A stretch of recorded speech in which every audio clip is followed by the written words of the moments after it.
Hey, love. Hey, yeah. Hey, just tell Gam Gam I stubbed my toe. That's pretty much about it. She'll probably buy it. Yeah? Oh, hey. Hey, next time you want to try 3 fingers? Yeah? You down? All right, hey, look, I gotta make this video, and then I'll be with you in a bit, okay? Love you. What's going on, Malakis? It's your boy, VNNCZ3 here, and in this video, we're gonna go over some pro tips about troops and formations a lot of you guys keep asking me about. Also, have no fear, Danger Dog is definitely here. Karma is an absolute beep! I'm telling you guys right now, you guys don't want to miss it. This trap was talking so much poop, and that's all I'm gonna say, okay? Look, I will leave a timestamp in the pinned comment below, as always. But without further ado, let's dive right into it. And yes, that is the secret handshake of the day, right? Let's start off with formations, okay? A lot of you guys keep asking me, VNN, what is the best formation in the game, okay? A lot of you guys keep asking me that, and to be honest with you guys, I'll tell you just like this, okay? Rock beats paper, paper beats scissors, and scissors beats rock. It's simple as that, okay? I promise you guys, there is no best, but I can tell you this much. The most absolute used formation is actually the ranged phalanx, believe it or not, okay? That and the infantry wedge. I don't know why the infantry wedge is so good, but yeah, it's used a lot, okay?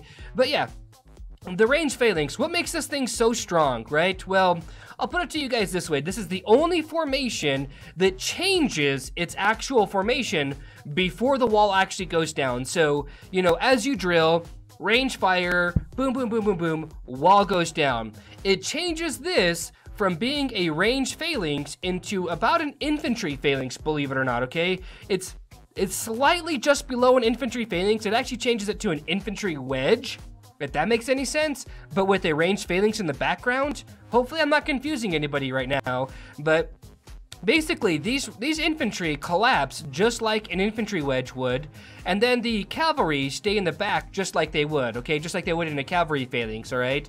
And so, I don't want to get too complicated, okay? I really don't. But what I'm trying to say here, guys, is that you'll often see this formation used without any range units, actually, because people have found out, people have discovered that when you mash these guys up with no range, they hit about the same time, okay? The infantry and the cav is what I'm trying to say here. So you get a big punch, you know, right off the bat, basically, okay? And you tend to do a lot more damage that way.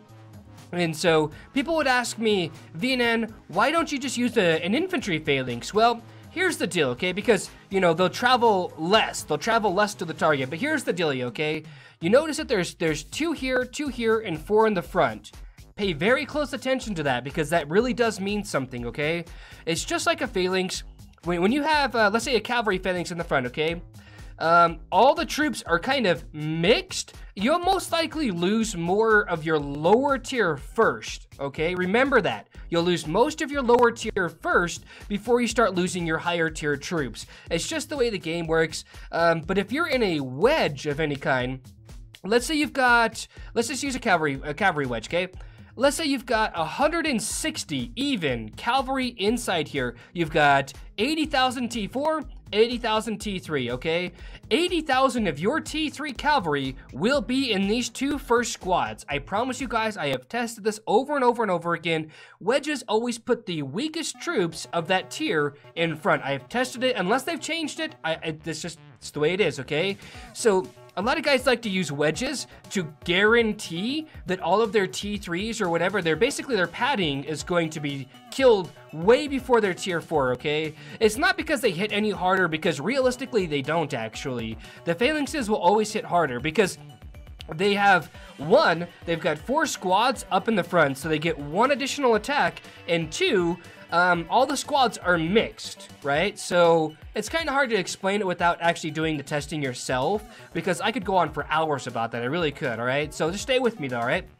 And so the reason why this is working so well for a lot of players is because the cavalry and the infantry both come up to the front of the line about the same time, and they just pound, they just punch. And so a lot of guys, what I'll do personally is I'll throw, like, if I'm using a 250,000 march with only infantry cav, I will put only about 15,000 cavalry padding, and then I'll put like 25,000 infantry padding, maybe a little bit more than that, okay, of T3, because my T3 are 10 times more likely to get, you know, basically consumed before any of the other units are, okay? That's just what I have personally tested. That's what I have found to be true. Sometimes you will get some T4 mixed up in there because of just the way the phalanx works in the background. Sometimes you get some cav, you know. Let's just not get too ahead of ourselves, okay? Let's talk about, you know, 4, 2, 4, or 2, 3, and 5, or whatever your ratio is, okay?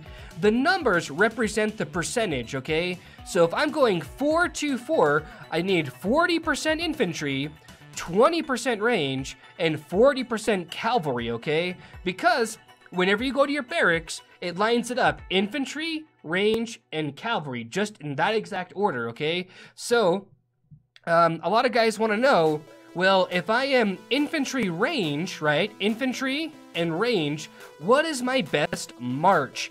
And my answer to that, to be realistically honest with you guys, is probably either going to be a cavalry phalanx or a cavalry wedge. I would probably kick off with a cavalry wedge instead. And here's my reasoning behind that, okay? Because if your cavalry is your weakest troop, this is the first troop that the enemies will come up to and fight, okay? So it preserves your strongest troops until your cavalry starts to wither, all right? So for me, if I ever send a march out, I'm almost always attacking it in a ranged phalanx. Why? Well, because my ranged are my absolute weakest, and I want to preserve my infantry and my cavalry at all times if possible so they can inflict the most amount of damage. I don't care about my morale. I don't care about my morale as long as I actually burn you and kill a lot of your troops. I actually don't care. And like I said, range is my weakest troop type. It's no mistake. Here, I can go to my board. Check this out, right? 142% ranged attack. It's not very high. It would be 0 if I could let it be 0, but you know, that's for a different day, okay? But that's me personally. For you guys might say, "Huh, Viren's an idiot!" Use an infantry phalanx because there's 4 and 4.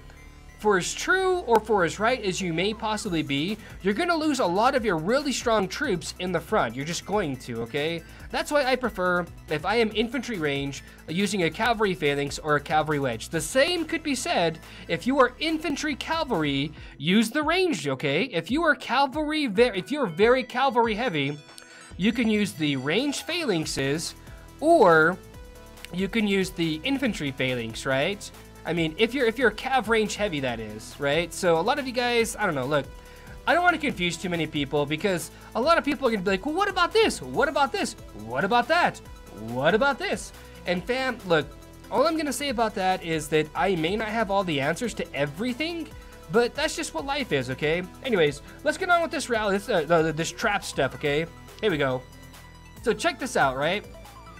We all poured in. We're just like, okay, this guy has to be open, And so this Splinter guy, I am not going to accuse him of using a program like Nightbot, but it really, really looks too Nightbot-esque. Like, basically what I'm saying here, oh, by the way, always swap to your attack gear whenever you're joining rallies. Pro tip of the day, swap over to your attack gear, and that's our rallier, by the way. If you do not swap over to your attack gear, I cannot tell you how many times I have seen people get zeroed. Just look at this. Almost both camps get recalled at the same time, right? I don't know about you, but my game doesn't work that fast, okay? It just doesn't. But anyways, yeah, like I said, he bubbles, and I'm like, no, no, no, anything but a bubble. And so, long story short, just watch Faye.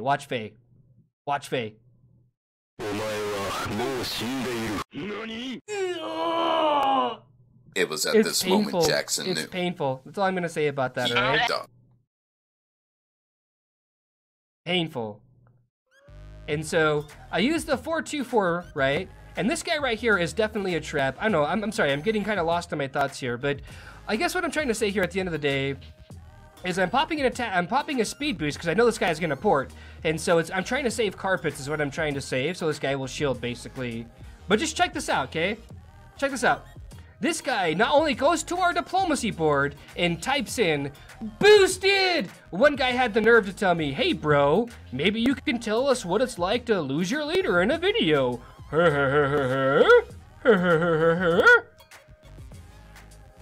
What an idiot. What an idiot. Check this out. Check this out. Just check it out. I'm gonna say, maybe I shouldn't talk. I don't know. It doesn't look very trap-esque. This guy does not look very trap-esque at all. Doesn't, not at all. Maybe he's just a new starter. There we go. There's one shot. Okay, fam. Okay, fam.